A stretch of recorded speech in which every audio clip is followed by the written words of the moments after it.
pas honte de t'appeler épouse de Christ, car les messagers de l'air m'appartiennent.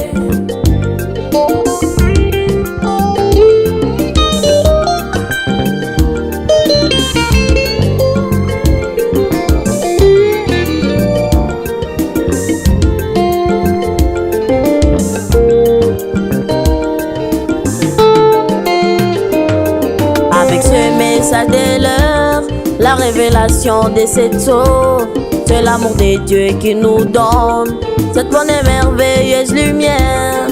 Ainsi nous devons vivre dans cette merveilleuse lumière qui est le message de l'heure, la vie authentique de l'épouse de Christ dans la Odyssée.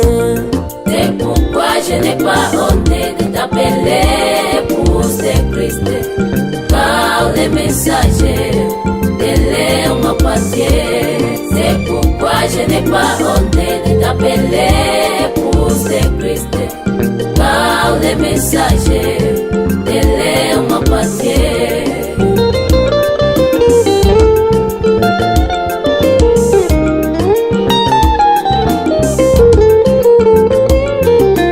Et Adam, pour que Dieu crée son épouse, il lui fit entrer dans ses profonds sommeils.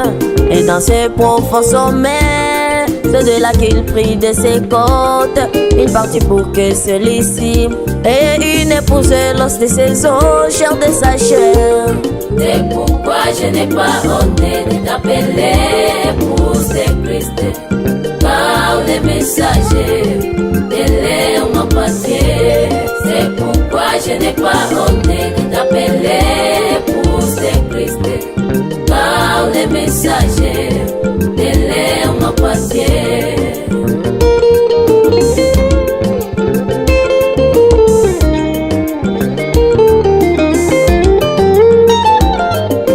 Comme Adam était le type de Christ, pour que Christ ait son épouse, il fallait un profond sommeil.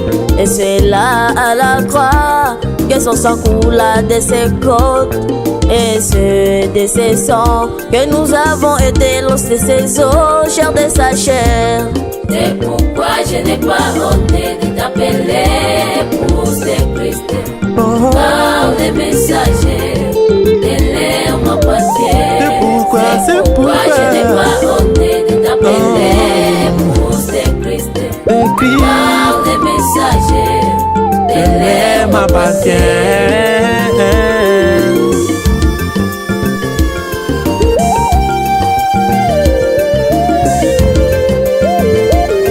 Et ce qui caractérise la grande épouse de Christ, c'est l'amour fraternel qu'elle manifeste dans le monde.